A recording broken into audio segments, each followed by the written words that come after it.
Sometimes the most dangerous weapon isn't the one you can see coming. In the world of military special operations, legends are born not from brute force, but from the shadows where silence speaks louder than screams. What happens when a young woman enters a place designed to break the strongest men, carrying secrets that could change everything?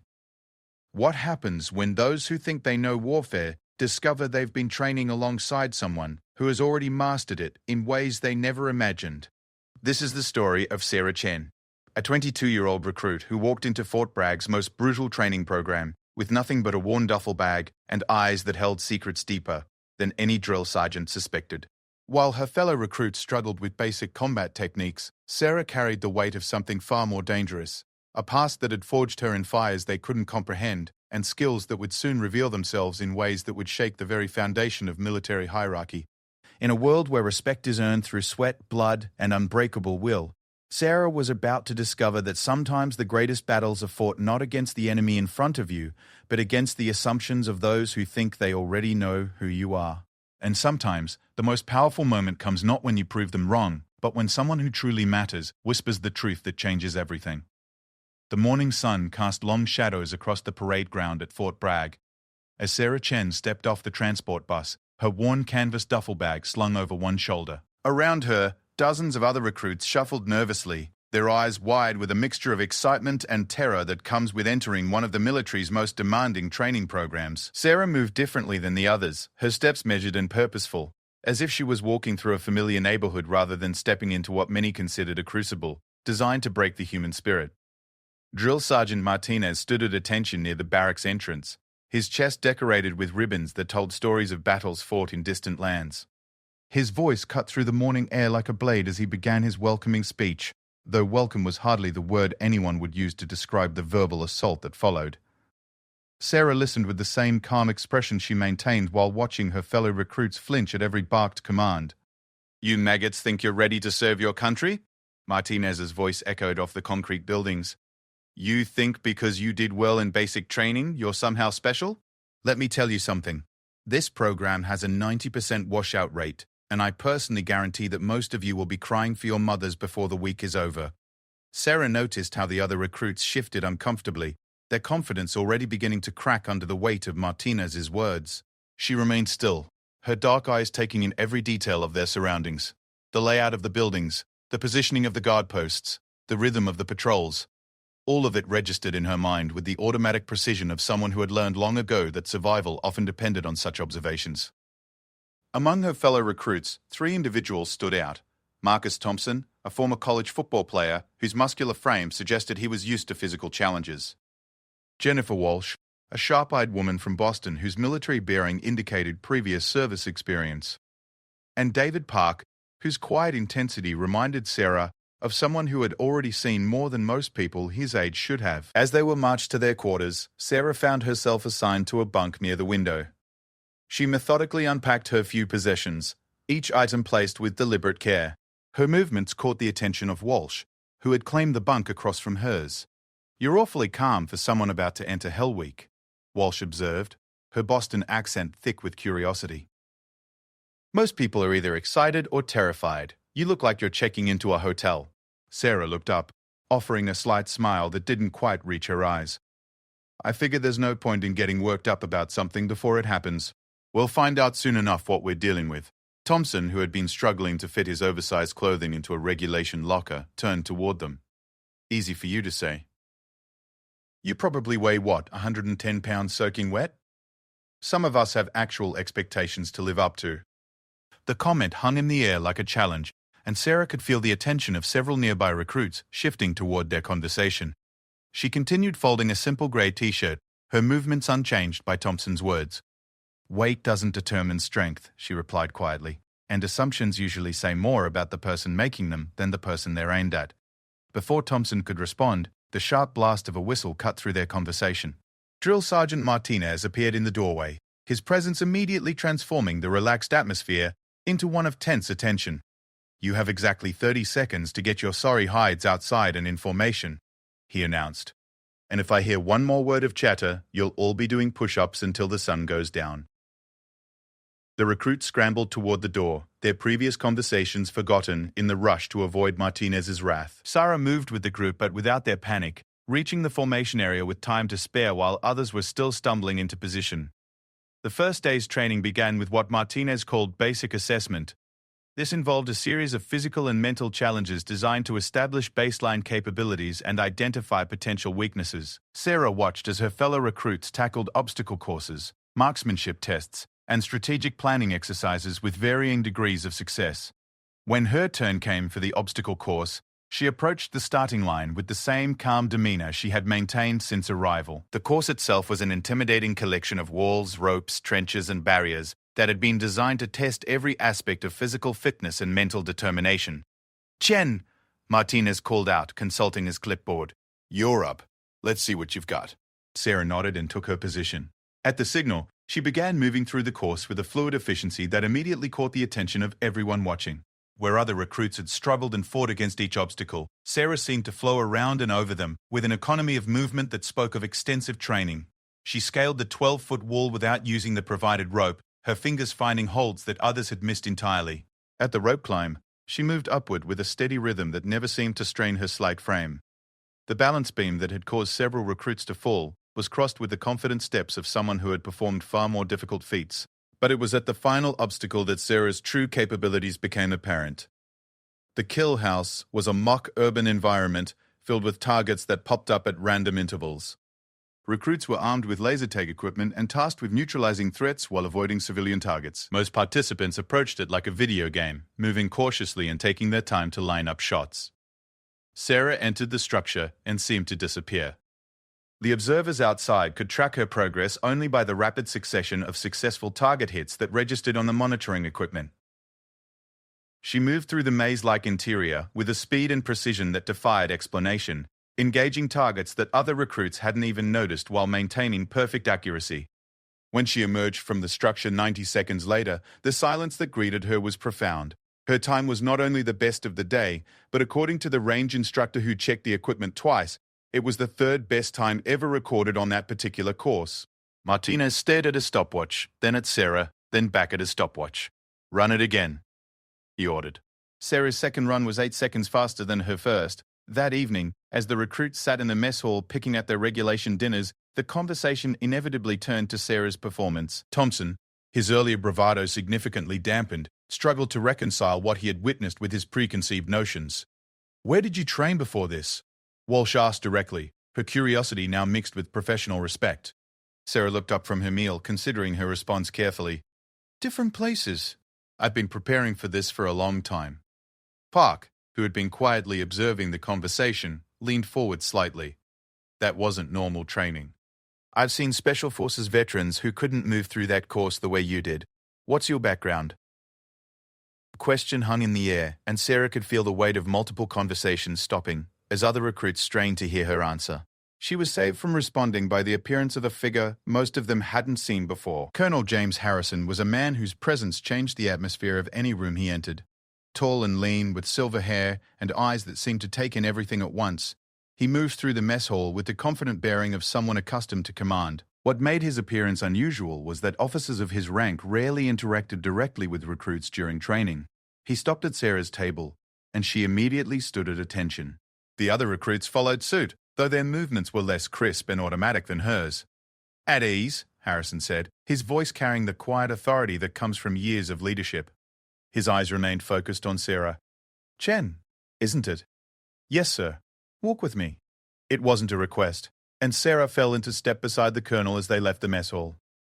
The remaining recruits watched through the windows as the two figures disappeared into the gathering dusk.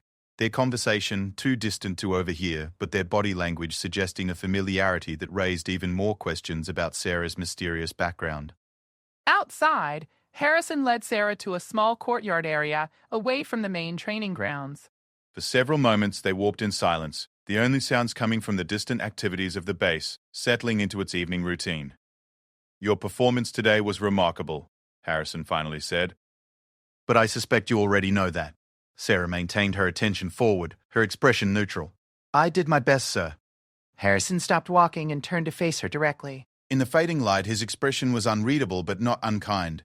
"Chen, I've been in this business for 28 years. I've trained with some of the most elite warriors this country has ever produced. What I saw today wasn't the result of normal preparation or natural talent. That was professional-level execution. Sarah met his gaze steadily but offered no response. I'm not asking you to reveal classified information, Harrison continued. But I am telling you that your presence here has not gone unnoticed. There are people who are very interested in your progress, and that interest comes with both opportunities and responsibilities. The weight of his words settled between them like a physical presence. Sarah understood that this conversation was about more than her performance on an obstacle course. There were layers of meaning here that spoke to a larger picture she was only beginning to understand. Sir, I'm here to complete my training and serve my country to the best of my abilities, she replied carefully. Harrison nodded slowly. I'm sure you are, but I want you to understand something, Chen. The program you're in now is just the beginning. What comes after depends largely on how you handle the challenges ahead and how well you work with the team you're building here. He gestured toward the mess hall, where her fellow recruits were still visible through the windows. Those people in there are going to be looking to you for answers about what they witnessed today. How you handle that attention will tell me a great deal about whether you're ready for what comes next. Sarah followed his gaze toward the building where her fellow recruits continued their evening meal. She could see Thompson gesturing animatedly, probably still discussing her performance. Walsh appeared to be taking notes on a small pad, her analytical mind no doubt working to piece together the puzzle Sarah represented. Park sat quietly, but his posture suggested he was listening intently to every word being spoken. What would you recommend, sir? Sarah asked. Harrison's smile was barely visible in the growing darkness. Be yourself, but be smart about it. These people are going to be your teammates possibly for a very long time. Trust is built slowly and destroyed quickly. Build it wisely. With that, he turned and walked back toward the administrative buildings, leaving Sarah alone in the courtyard. She stood there for several minutes, processing not just the conversation but the implications of what lay ahead. When she finally returned to the mess hall, most of the recruits had finished their meals, but her table mates were still waiting. Everything okay? Walsh asked as Sarah reclaimed her seat. Fine, just routine check-in stuff. Thompson leaned forward, his curiosity overcoming his earlier embarrassment. Come on, Chen. Colonels don't do routine check-ins with recruits. What's really going on? Sarah looked around the table at their expectant faces. These people would indeed be her teammates, and Harrison's words about trust echoed in her mind. She made a decision that would shape everything that followed. I can't tell you everything, she said quietly, ensuring her voice wouldn't carry to other tables. But I can tell you that my training before coming here was more extensive than most people's. I'm here for the same reasons you are, to serve my country and become the best soldier I can be. The difference is that some people think I might be able to contribute in ways that go beyond normal service. Park nodded slowly. Special operations. It wasn't a question, and Sarah didn't confirm it directly. But her slight nod was enough to answer the unspoken questions that had been building since her performance on the obstacle course. Walsh tapped her pen against her notebook thoughtfully. So what happens now? Do we pretend we didn't see what we saw today? You treat me like any other member of this team, Sarah replied. Because that's exactly what I am, regardless of whatever else might be true. Thompson, who had been listening with growing understanding, finally spoke up. You know, when I made that comment earlier about weight and expectations, I was being an ass. Sarah's smile was genuine this time. Yes, you were. But we all make assumptions. The question is what we do after we realize we're wrong. The conversation that followed lasted well into the evening, long past the official end of mealtime. It was the beginning of bonds that would be tested in ways none of them could yet imagine, forged in honesty and mutual respect that would prove more valuable than any individual skill or talent. As they finally prepared to return to their quarters, Sarah realized that Colonel Harrison had been right about more than just the importance of trust. The program she was entering was indeed just the beginning, and the challenges ahead would require not just her own capabilities, but the combined strength of the team they were building together. That night, as she lay in her bunk listening to the quiet sounds of the barracks settling into sleep, Sarah reflected on the day's events. She had taken the first step into a world that would demand everything she had to give, and more than she yet knew she possessed. But for the first time since arriving at Fort Bragg, she felt like she might not be taking that journey alone. The second week of training brought challenges that pushed every recruit to their physical and mental limits. Dawn came early at Fort Bragg, announced by the harsh sound of reveille that cut through the pre-dawn darkness like a knife. Sarah was already awake when the bugle call echoed across the base. Her internal clock adjusted to a schedule that had been drilled into her through years of conditioning that her fellow recruits knew nothing about. As the barracks erupted into the controlled chaos of soldiers preparing for another day of trials, Sarah moved through her morning routine with the same measured efficiency that had marked her first day. Around her, Thompson struggled with equipment that seemed designed to frustrate rather than assist, while Walsh meticulously organized her gear with the precision of someone who understood that attention to detail could mean the difference between success and failure. Park remained the quiet observer he had been since their arrival, but Sarah had begun to notice the way his eyes tracked movement and his instinctive positioning that suggested training that went beyond basic military instruction. There were layers to David Park that reminded her of herself, though she suspected his secrets were different from her own. The morning's first challenge came in the form of what Drill Sergeant Martinez called trust exercises, though the term hardly captured the intensity of what they were about to face. The recruits were divided into 4-person teams and presented with scenarios that required absolute cooperation to complete successfully. Sarah found herself grouped with Walsh, Thompson, and Park, a combination that would prove more significant than any of them initially realized. Their first task involved navigating a series of obstacles while one team member was blindfolded and another was restricted to verbal communication only. The exercise was designed to test not just physical capabilities but the ability to work together under stress and uncertainty. Sarah volunteered to be blindfolded first, a decision that surprised her teammates given her demonstrated abilities. As Walsh secured the black cloth over her eyes, Sarah felt the familiar calm that came with operating in sensory-restricted conditions. This was not her first time moving through dangerous territory without the benefit of sight. "Okay, Chen," Thompson's voice came from somewhere to her right. "There's a low rope about 3 feet in front of you. You'll need to crawl under it, then immediately stand because there's a high rope right after that." Sarah moved forward, her hands extended to sense obstacles. But there was something in the way she navigated the space that caught Park's attention. She wasn't moving like someone who was blind and uncertain. She moved like someone who was using other senses to build a complete picture of her environment. "How are you doing that?" Park asked quietly, as Sarah successfully navigated a complex series of barriers that had caused other teams significant difficulty. Doing what? Sarah replied, though her slight smile suggested she knew exactly what he meant. "You're not moving like someone who can't see. You're moving like someone who's using different ways of seeing." Walsh, who was serving as their verbal navigator for this portion of the exercise, paused in her directions to observe Sarah more closely. There was indeed something unusual about the way Sarah moved through the obstacle course.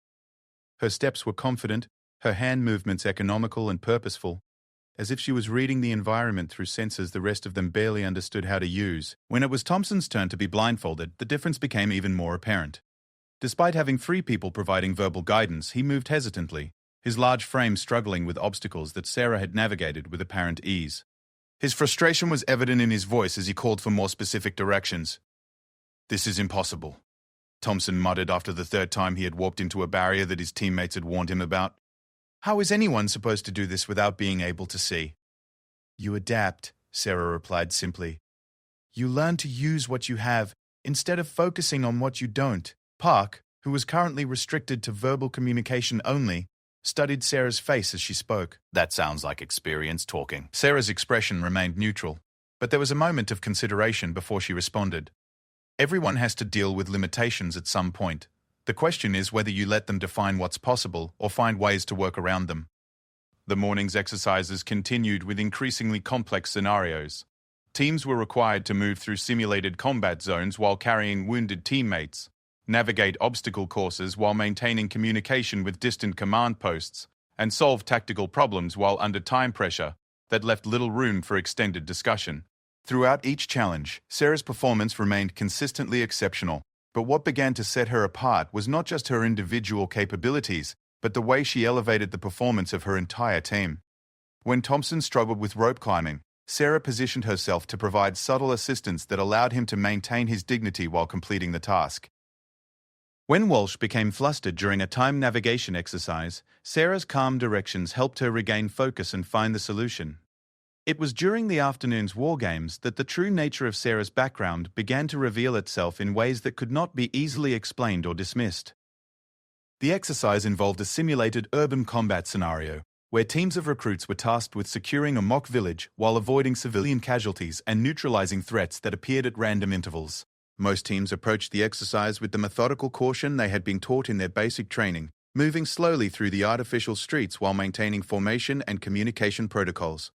Sarah's team found themselves assigned to secure the northern sector of the village, an area that included several buildings and multiple potential threat positions. As they approached their assigned sector, Sarah suddenly held up a hand, bringing the entire team to an immediate halt. Her teammates looked around, trying to identify whatever had caught her attention, but seeing nothing obvious. "What is it?" Walsh whispered, her weapon ready but uncertain where to aim it.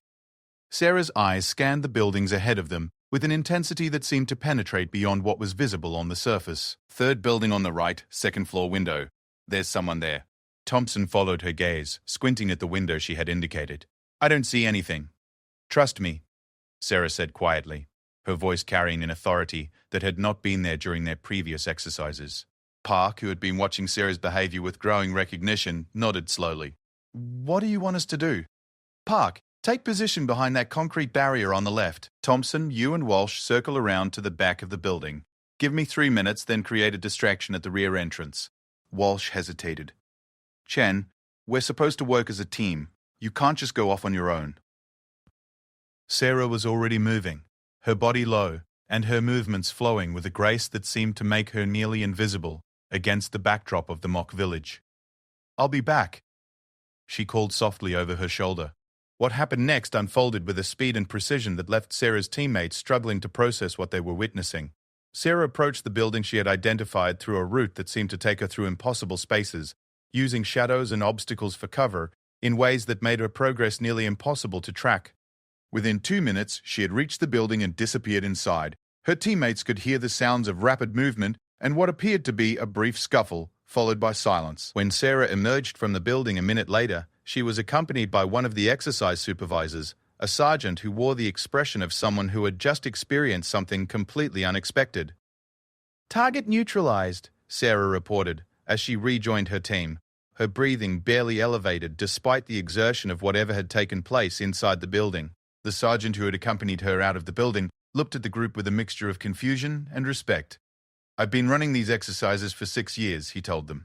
"I've never had a recruit identify my position from that distance, much less neutralize it that quickly and quietly." Thompson stared at Sarah, as if seeing her for the first time. "How did you even know he was there?" "Training." Sarah replied, though the simplicity of her answer clearly didn't satisfy the curiosity of her teammates. The rest of the afternoon's exercises passed in a blur of successful completions that drew increasingly frequent attention from the training staff. By the time they returned to the barracks that evening, it was clear that Sarah's team had not only outperformed every other group, but had done so by margins that raised questions about the nature of Sarah's preparation and experience. That evening, as the recruits gathered for their daily briefing, Drill Sergeant Martinez stood before them with an expression that mixed pride with bewilderment. "Today's performance metrics show significant improvement across all teams," he announced. However, one team's results were so far beyond normal parameters that we're going to use them as a case study for the rest of the program.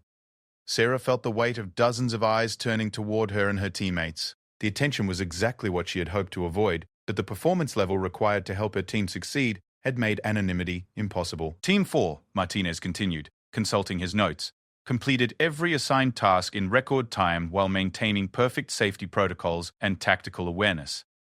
Chen, your target identification and neutralization in the urban exercise exceeded the performance of some of our advanced special operations candidates." The silence that followed this announcement was profound. Sarah could feel the mixture of awe, curiosity, and perhaps resentment from her fellow recruits. She had known this moment would come eventually, but that didn't make it any easier to navigate. "Sir," she said, standing at attention, "my team deserves credit for excellent cooperation and execution. Individual performance means nothing without team support." Martinez nodded appreciatively. "Spoken like a true soldier, Chen.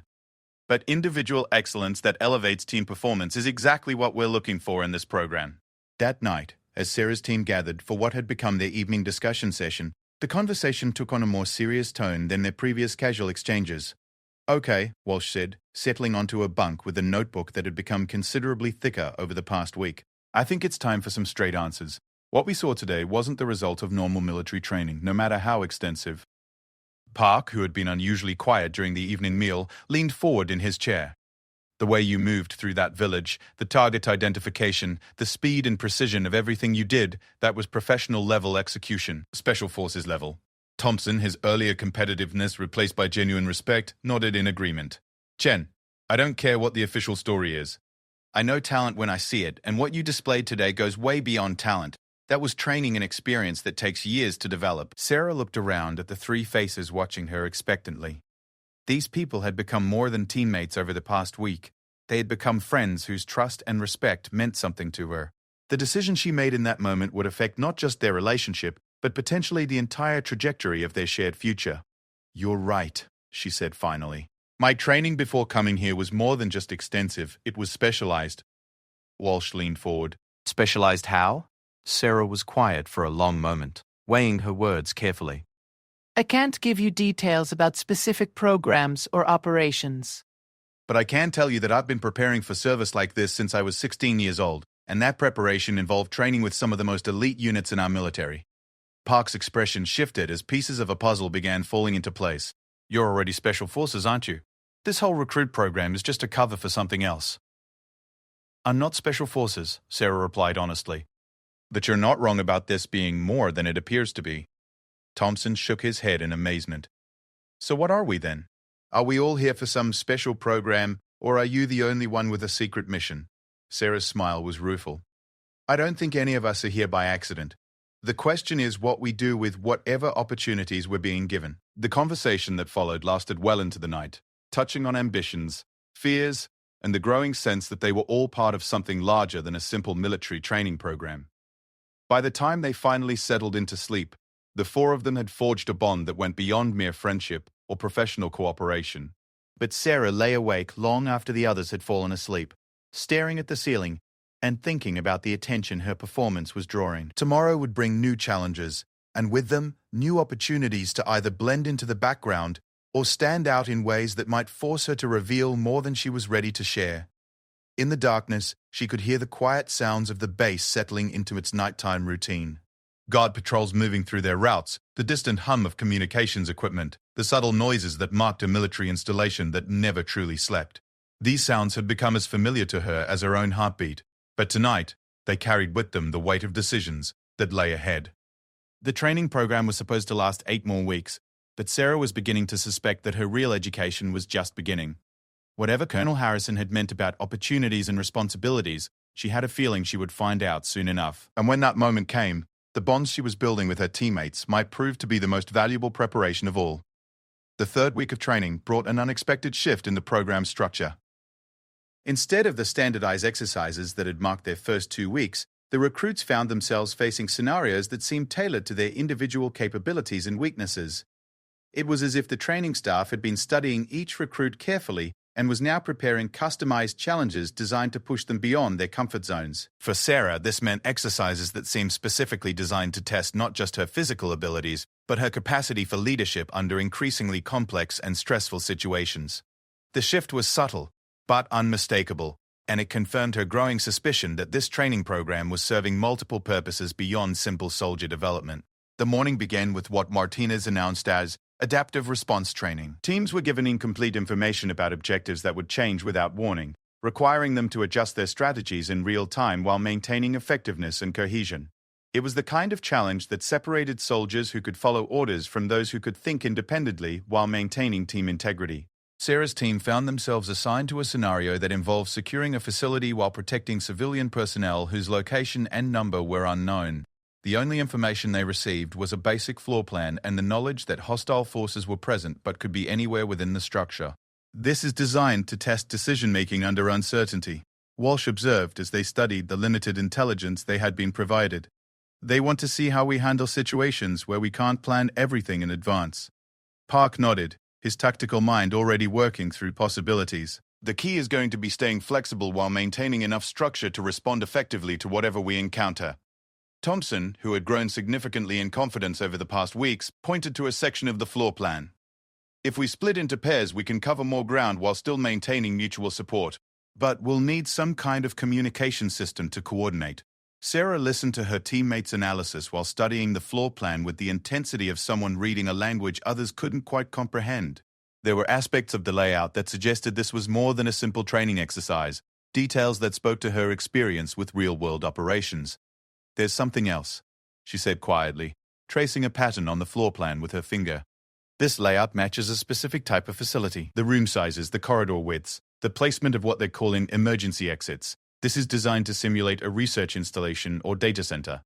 Her teammates looked at the floor plan with new eyes, seeing the details that Sarah's observation had highlighted. What they had initially taken for a generic building layout suddenly revealed itself as something much more specific and complex. "You're right," Walsh said slowly. "Which means the civilian personnel we're supposed to protect might not just be random people. They could be high-value assets with specialized knowledge." Park's expression grew serious. "And the hostile forces might not just be generic bad guys. This could be a simulation of corporate espionage or state-sponsored infiltration." As if summoned by their analysis, Drill Sergeant Martinez appeared at their table. His expression was unreadable, but there was something in his posture that suggested their conversation had been overheard and evaluated. "Team 4, he announced. "You have 5 minutes to finalize your approach. Transport to the exercise area leaves in 10 minutes. After Martinez departed, Sarah gathered her teammates closer. "Whatever this exercise is really about, we need to be prepared for it to be more realistic than anything we've faced so far. Stay alert, watch each other's backs, and remember that sometimes the most important part of an operation is knowing when the rules have changed." The facility they were transported to was unlike the mock villages and obstacle courses they had been using for previous exercises. This was a genuine multi-story building that had been converted for training purposes, complete with working security systems, realistic furnishings, and an attention to detail that made it feel more like a real operation than a training exercise. As they approached the building, Sarah noticed surveillance cameras that were clearly functional, communication equipment that appeared to be military-grade, and security measures that went far beyond what would be necessary for a simple training scenario. Whatever they were walking into, it represented a significant investment of resources and planning. "Chen," Park said quietly as they prepared their equipment, "this doesn't feel like a drill anymore." Sarah nodded, checking her gear with the automatic precision of someone preparing for actual combat. "No, it doesn't, but that doesn't change what we need to do. We go in, complete our mission, protect any civilians we find, and get everyone out safely." The insertion into the building began like their previous exercises, with careful movement and tactical communication that had become second nature over the past weeks. But within minutes, it became clear that they were dealing with something far more sophisticated than their earlier challenges. The hostile forces they encountered were not the usual training staff wearing obvious instructor gear. These individuals moved with professional precision, used actual tactical equipment, and demonstrated a level of competence that matched or exceeded what Sarah's team had developed. More significantly, they seemed to be taking the exercise as seriously as if it were a real operation. "Contact front," Thompson whispered into his communication device as he spotted movement in a corridor ahead of them. "2 individuals, professional movement, real weapons." Sarah, who was monitoring their advance from an overwatch position, felt her pulse quicken as she realized the implications of Thompson's report. Real weapons in a training exercise represented either a massive breach of safety protocols or an indication that this was something other than a standard training scenario. "Confirm real weapons," she replied quietly. "Exercise caution but maintain mission parameters." What followed was a 20-minute engagement that tested every skill they had developed, and several they had never been formally taught. The opposing force demonstrated tactics that were clearly beyond standard military training, using electronic countermeasures, coordinated flanking maneuvers, and equipment that Sarah recognized from her previous experience with classified operations. But it was during the search for civilian personnel that the true nature of the exercise became clear. In a secured area on the building's second floor, Sarah's team discovered 3 individuals who were clearly not part of the usual training staff. They wore civilian clothes but carried themselves with the bearing of professionals, and their reaction to the team's arrival suggested they had been briefed on the exercise's parameters. "Are you here to extract us?" asked one of the civilians. A middle-aged woman whose calm demeanor under stress suggested extensive experience with emergency situations. "That's affirmative," Walsh replied, "following established protocols. We're here to ensure your safety and escort you to a secure location." But as they prepared to move the civilians to safety, Sarah noticed something that made her reassess everything they had encountered. One of the civilians was carrying a briefcase that appeared to be equipped with a biometric lock, and another had what looked like encrypted communication equipment. These were not random people playing the role of civilians. They were professionals involved in whatever larger scenario this exercise was designed to simulate. The extraction phase of the operation required navigating through opposition that seemed determined to prevent their success. Sarah found herself relying on skills and training that went far beyond what she had officially learned in any military program, moving through the building with a level of expertise that drew pointed looks from the civilians they were protecting. "You're not a typical recruit, are you?" asked the woman with the briefcase, during a brief pause in their movement. Sarah met her gaze steadily. "I'm a soldier doing my job, ma'am." The woman's smile suggested she understood more about Sarah's background than she was letting on. "Of course you are." By the time they successfully extracted all civilian personnel and neutralized the hostile forces, Sarah's team had completed what was arguably the most complex and realistic training exercise any of them had ever participated in. But the aftermath of the exercise raised more questions than it answered. Instead of the usual immediate debriefing that followed training exercises, they were told to secure their equipment and report to a different building for administrative processing. The civilians they had extracted disappeared into vehicles that looked more like official government transportation than typical training support. "Did that feel like a training exercise to you?" Thompson asked as they walked toward their debriefing location. Park shook his head. "That felt like the real thing. The equipment, the opposition, even the civilians, none of that was standard training material." Walsh, who had been unusually quiet since the completion of the exercise, finally spoke up. "I think we just participated in something that was either a very sophisticated test or an actual operation disguised as training." Sarah remained silent, but she was thinking the same thing. The level of realism, the quality of the opposition, and the apparent authenticity of the civilians they had extracted all pointed to something far more significant than a training exercise. Their suspicions were confirmed when they arrived at the debriefing location and found Colonel Harrison waiting for them, accompanied by several other officers, whose presence and bearing suggested they held positions of considerable authority within the military hierarchy. "Team 4, Harrison announced as they entered the room. "Please be seated." The tone of the meeting was immediately different from any previous interaction they had experienced during their training. These officers were not conducting a routine training debrief. They were evaluating the results of something that had genuine operational significance. "What you participated in today," Harrison began, "was a practical assessment that served multiple purposes. Yes, it was a training exercise designed to test your capabilities under realistic conditions, but it was also an operational scenario that had real-world implications." Sarah felt her teammates' attention focus with laser intensity as the implications of Harrison's words sank in. They had not simply been playing war games, they had been involved in something that mattered beyond their own training and development. "The facility you secured contains research data that is genuinely important to national security," one of the other officers explained. "The civilian personnel you extracted are actual researchers whose work has strategic significance. While the threat was simulated, the protective measures and extraction procedures you employed were entirely real." Walsh leaned forward slightly. "Sir, are you telling us that this entire training program has been a cover for operational activities?" Harrison's expression suggested approval for the directness of her question. "I'm telling you that your training has reached a point where the distinction between simulation and reality becomes less meaningful. You have demonstrated capabilities that qualify you for missions that require both exceptional skill and absolute discretion." Thompson, who was still processing the revelation that their exercise had been something more than training, raised his hand tentatively. "What does this mean for our future assignments?" "It means," Harrison replied, "that you have an opportunity to serve your country in ways that go far beyond conventional military roles. But it also means that from this point forward, the stakes of everything you do will be considerably higher." Sarah had remained silent throughout the exchange, but she could feel Harrison's attention focusing on her with particular intensity. When he spoke again, his words were directed primarily toward her. "Chen, your performance today confirmed assessments that have been building throughout your time in this program. You have demonstrated not just exceptional individual capabilities, but the ability to lead and elevate the performance of those around you under the most demanding conditions." The weight of his words settled over the room like a physical presence. Sarah understood that whatever came next would represent a fundamental shift in her military career and quite possibly her life. "What are you offering us, sir?" she asked directly. Harrison's smile was barely visible, but it carried implications that extended far beyond the immediate moment. I'm offering you the chance to find out what you're really capable of, Chen. All of you. The meeting concluded with instructions to return to their regular training schedule while awaiting further orders, but Sarah knew that their time as ordinary recruits was effectively over.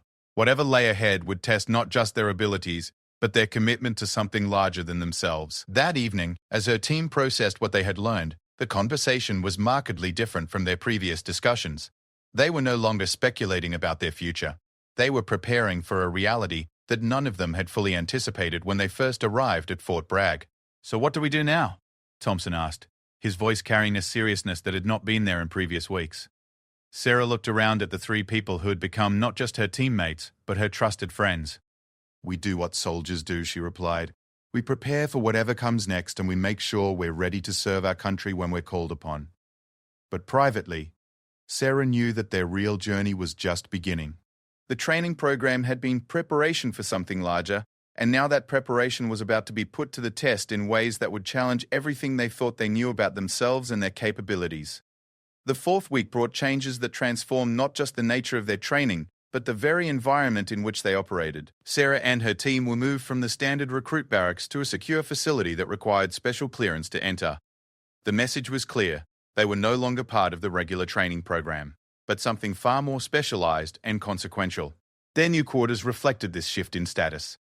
Instead of the Spartan accommodations they had grown accustomed to, they found themselves in individual rooms that offered both privacy and the kind of security measures typically reserved for personnel handling classified materials. Each room was equipped with communications equipment, secure storage for personal items, and access to resources that went far beyond what ordinary recruits would ever need. But with these upgraded accommodations came responsibilities and restrictions that made clear the serious nature of what they were now involved in. Their movements were monitored, their communications were subject to security protocols, and their access to outside contact was limited to specific times and circumstances. "This feels more like protective custody than upgraded housing," Walsh observed during their first morning in the new facility. Park, who had spent time examining the security features of his room, nodded in agreement. "The level of monitoring and control here is consistent with classified operations. Whatever we're being prepared for, it involves information and activities that someone considers highly sensitive." Sarah had noticed the same things, but her reaction was different from her teammates. The security measures and restrictions felt familiar rather than concerning, as if she was returning to an environment she had known before rather than entering something entirely new. Thompson, who was still adjusting to the rapid changes in their situation, seemed less comfortable with their new circumstances. "I keep thinking about my family," he admitted. "They think I'm in basic special forces training. How do I explain that I can't tell them where I am or what I'm doing?" It was a concern that all of them shared to varying degrees. The transition from normal military service to whatever they were now involved in required not just professional adaptation, but personal sacrifices that none of them had fully anticipated when they first volunteered for the program. Their first briefing in the new facility was conducted by a team of officers and civilian personnel that Sarah immediately recognized as intelligence professionals. The formality and security protocols surrounding the meeting left no doubt that they were now operating at a level of classification that carried serious legal and personal implications. Colonel Harrison presided over the briefing, but he was joined by individuals whose credentials and authority clearly exceeded his own. The presence of civilian intelligence officers, military specialists with classifications that were not openly discussed, and technical personnel whose expertise extended far beyond conventional military operations indicated that whatever they were being prepared for represented a significant investment of resources and planning. "Ladies and gentlemen," Harrison began, "welcome to Phase 2 of your training in service. What you have demonstrated over the past 3 weeks has qualified you for participation in operations that require capabilities and clearances that very few military personnel ever achieve." One of the civilian briefers, a woman whose professional demeanor suggested extensive experience with classified operations, took over the presentation. "The program you are now part of involves missions that operate at the intersection of military action, intelligence gathering, and technological warfare. Your success will depend not just on individual excellence, but on your ability to function as a coordinated unit under conditions that combine extreme stress with absolute secrecy." Sarah found herself studying the faces of the briefers as much as listening to their words. There was something in their expressions and body language that suggested they knew more about her background than they were revealing, and that her presence in this program was not the result of her performance during training alone. "The first phase of your advanced training will involve familiarization with equipment and techniques that are not part of standard military education. The civilian briefer continued. You will be working with technologies that are classified at levels that require specific security clearances and sworn commitments to confidentiality that extend far beyond your military service. Park raised his hand. What happens if one of us decides this isn't what we signed up for? Do we have the option to return to conventional service? The question hung in the air for a moment before Harrison responded. The honest answer is that the knowledge and clearances you will receive make returning to conventional service complicated but not impossible. However, the commitments you make here will follow you for the rest of your military career and beyond. Walsh leaned forward. What kind of missions are we talking about? Are we being prepared for combat operations, intelligence work, or something else entirely? All of the above, replied one of the military specialists. Modern warfare requires capabilities that cross traditional boundaries between different types of operations. You'll be trained to handle situations that might involve direct action, intelligence gathering, technological warfare, or any combination of these elements. The briefing continued for 2 hours, covering topics that ranged from advanced combat techniques to electronic warfare, from psychological operations to international law as it applied to classified missions. By the time it concluded, Sarah's team had a much clearer understanding of what they were being prepared for, though many questions remained unanswered. That evening, as they gathered in a secure conference room that had been designated for their team meetings, the conversation was markedly different from their previous discussions. They were no longer speculating about their future. They were trying to understand the implications of choices they were being asked to make. Are we comfortable with this? Thompson asked directly. Because once we commit to this level of classification and responsibility, there's no going back to being ordinary soldiers. Walsh had been taking notes throughout the briefing, and she consulted them now as she organized her thoughts.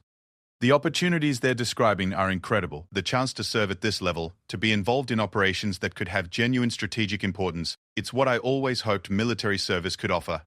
Park's perspective was more cautious.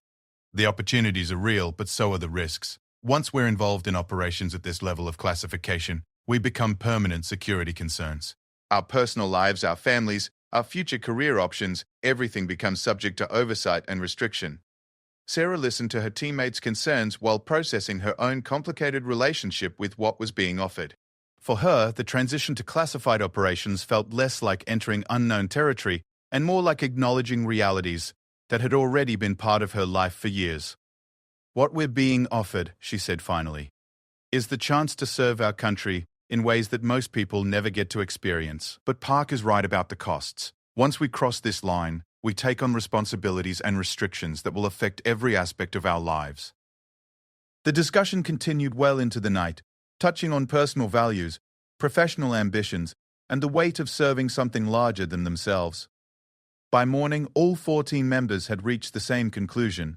They would commit to the advanced program, but they would do so with full awareness of what they were accepting. The second day in their new facility brought the beginning of what their instructors called specialized capability development. This involved training with equipment and techniques that existed at the cutting edge of military technology, some of which were still in development phases that required security clearances just to observe.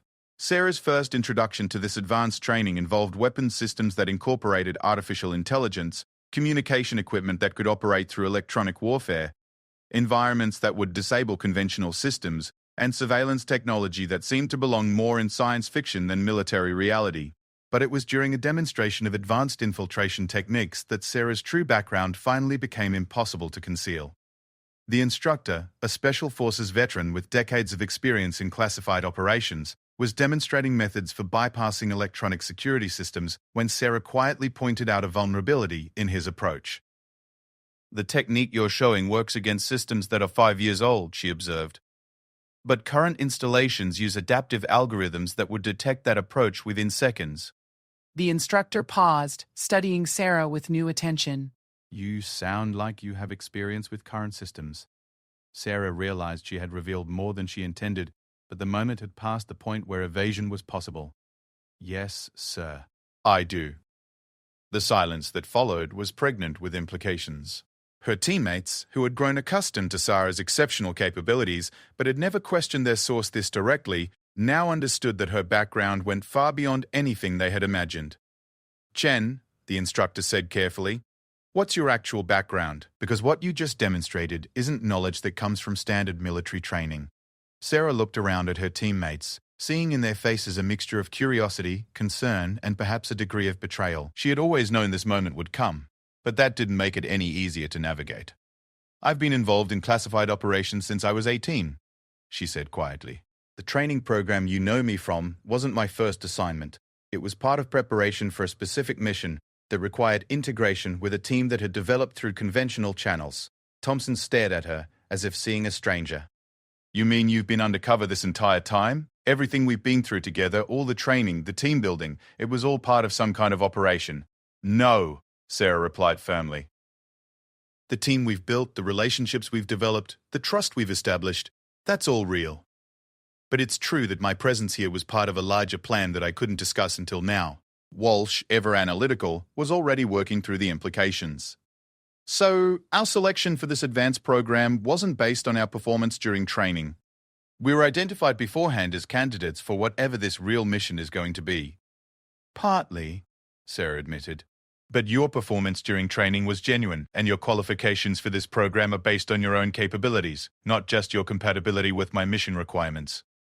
Park had remained quiet during this exchange, but his expression suggested he was processing information that went beyond what was being discussed openly.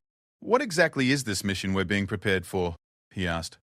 Before Sarah could respond, the instructor intervened. "That's a conversation that needs to happen in a more formal briefing with appropriate authorization levels.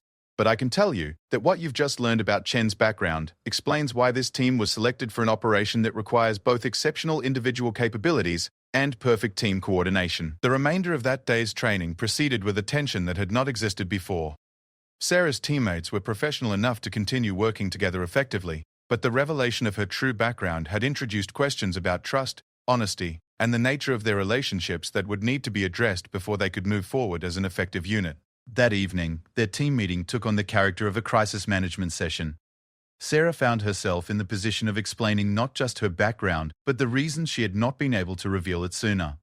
"I need you to understand," she told them, "that keeping my background classified wasn't about not trusting you. It was about protecting both the mission and your own security clearances. The less you knew about certain aspects of this operation, the safer you were." Thompson's anger was evident but controlled. "But we had a right to know that we were being evaluated for something specific, not just general special operations." "We had a right to make informed decisions about our participation." Sarah nodded. "You're absolutely right, and I'm sorry that the nature of the operation made that impossible until now. But now you know, and you have the opportunity to make fully informed decisions about whether you want to continue." Walsh had been taking notes throughout their discussion, and she looked up from her pad with a question that cut to the heart of their situation. "What exactly is this mission, Sarah? What are we really being prepared for?" Sarah looked around at the three people who had become her closest friends and most trusted teammates. The moment had come to reveal the truth that would determine whether they remained together as a unit or whether the bonds they had forged would be shattered by the weight of secrets that had always existed beneath the surface. "We're being prepared," she said quietly, "to prevent a terrorist attack that intelligence services have been tracking for more than 2 years. An attack that, if successful, would result in casualties that could number in the thousands and economic damage that could destabilize entire regions." The silence that followed was absolute. Her teammates stared at her as the implications of what she had revealed settled over them like a physical weight. "And you've been part of tracking this threat from the beginning," Park said. "It wasn't a question." "Yes. And the success of the mission to prevent it depends on having a team that can operate at the highest levels of capability while maintaining absolute secrecy. A team exactly like the one we've built together." The conversation that followed would determine not just their professional future, but the fate of an operation that had been years in the planning and might represent the difference between public safety and catastrophe on a scale that none of them had imagined when they first arrived at Fort Bragg for what they thought was advanced military training. The final week of their training began with a briefing that laid bare the full scope of what they had been preparing for.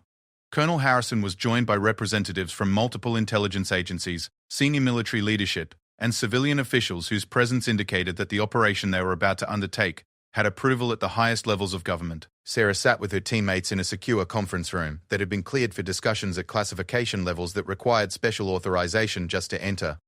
The weight of what they were about to learn hung in the air like an electrical charge, and she could feel the tension radiating from Thompson, Walsh, and Park as they prepared to understand the true nature of their mission. "The threat you are being asked to address," began a civilian official whose credentials identified her as a senior intelligence analyst, "involves a terrorist organization that has spent 3 years developing the capability to launch coordinated attacks on critical infrastructure targets across multiple cities simultaneously." A series of satellite images and intelligence photos appeared on the screens around the room, showing locations that Sarah recognized as major metropolitan areas, power generation facilities, and transportation hubs that served millions of people daily. "The organization calls itself the New Dawn Coalition," the analyst continued. "Their membership includes former military personnel from several countries, civilian experts in engineering and computer systems, and financial support from sources that include both foreign governments and private entities with interests in destabilizing Western economies." Walsh leaned forward, studying the intelligence materials with the focused attention she brought to every complex problem. "What's their specific target and timeline?" "Their primary target is a coordinated attack on the electrical grid serving the eastern seaboard," replied a military intelligence officer. "The attack is designed to cause cascading failures that would leave major cities without power for weeks or potentially months. Secondary targets include transportation networks, communication systems, and financial data centers." Thompson's face had gone pale as the implications became clear. "How many casualties are we talking about?" "Conservative estimates suggest immediate casualties in the thousands, with long-term effects that could impact millions," Harrison answered. "Hospitals without power, transportation systems paralyzed, economic disruption on a scale that could trigger international instability." Park, who had remained silent throughout the briefing, finally spoke up. "What makes you think a 4-person team can stop something of this magnitude? This sounds like it would require massive resources and coordination." It was then that Sarah understood why she had been placed with this specific team, and why their training had followed the path it had. The answer to Park's question lay not in overwhelming force, but in precision and capabilities that conventional military responses could not provide. "The key to stopping this attack," Sarah said, drawing the attention of everyone in the room, "isn't to fight the entire organization. It's to neutralize their coordination capabilities and eliminate the specific expertise that makes the attack possible." The civilian analyst nodded approvingly. "Exactly. Our intelligence indicates that the success of their operation depends on a small number of individuals with specialized knowledge and a central command structure that coordinates timing across multiple targets. Remove those elements, and the entire operation collapses." Harrison consulted his notes before continuing. "Chen's background includes experience with operations that require precisely this type of surgical approach. Her integration with your team was designed to create a unit capable of infiltrating and neutralizing the command structure while operating under conditions that would make conventional military response impossible." Sarah could feel her teammates processing not just the scope of the mission, but the realization that their months of training had been specifically designed to prepare them for this moment. Every exercise, every challenge, every team-building experience had been part of a larger plan to forge them into the weapon needed to stop a catastrophe. "Where is this command structure located?" Walsh asked, her analytical mind already working through the tactical implications. "Multiple locations," replied the military intelligence officer, "but our intelligence indicates that the final coordination phase of their operation will take place from a facility in the mountains of eastern Afghanistan, a location that is heavily defended, electronically isolated, and positioned to coordinate with cells across multiple time zones." Thompson shook his head slowly. "Afghanistan. Of course it's Afghanistan." The briefing continued for several more hours, covering intelligence assessments, operational timelines, extraction procedures, and contingency plans that accounted for dozens of potential complications. By the time it concluded, Sarah's team had a complete understanding of what they were being asked to do and why their specific combination of skills made them uniquely qualified to attempt it. But understanding the mission was only the beginning. The final phase of their training involved preparation for an operation that would test every capability they had developed and push them beyond anything they had previously imagined. Over the next 4 days, they worked with equipment that existed at the absolute cutting edge of military technology.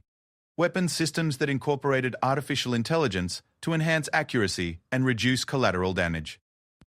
Communication devices that could operate in electronic warfare environments designed to disable conventional military equipment. Surveillance and infiltration tools that seemed to blur the line between current technology and science fiction. Sarah found herself in the position of both teammate and instructor, sharing knowledge from her previous classified operations while learning new techniques that had been developed specifically for this mission. The irony was not lost on her that she was simultaneously the most experienced and least informed member of the team. Having extensive operational background, but limited knowledge of the specific threat they were being asked to address. The technology they're giving us access to, Park observed during one of their planning sessions, represents capabilities that most military units don't know exist. Whatever the classification level of this mission, it's high enough that they're willing to reveal equipment that they normally keep completely secret. Walsh had been studying the intelligence materials with obsessive attention to detail, and her analysis revealed patterns that had implications beyond the immediate mission. This terrorist organization has been preparing for their attack for 3 years, but our intelligence about their plans is remarkably detailed. Either we have sources inside their organization, or we've been tracking them through methods that they don't know about. Probably both, Sarah replied. Operations at this level usually involve multiple intelligence streams, including human assets, electronic surveillance, and analysis techniques that combine information from sources that targets never suspect. Thompson, who had initially struggled with the transition from conventional military training to classified operations, had emerged as the team's specialist in operational logistics and contingency planning. "What concerns me," he said, "is that we're being asked to stop an attack that has been in development for 3 years, using a team that has been training together for only 1 month. The timeline suggests that something has accelerated their operational schedule." Sarah had been thinking the same thing, and the implications were troubling. You're right. Which means either our intelligence about their timeline was wrong, or something has happened that has forced them to move faster than they originally planned. The answer to that question came during their final briefing, conducted by Colonel Harrison and a senior CIA official whose presence indicated that the operation had reached the highest levels of government authorization.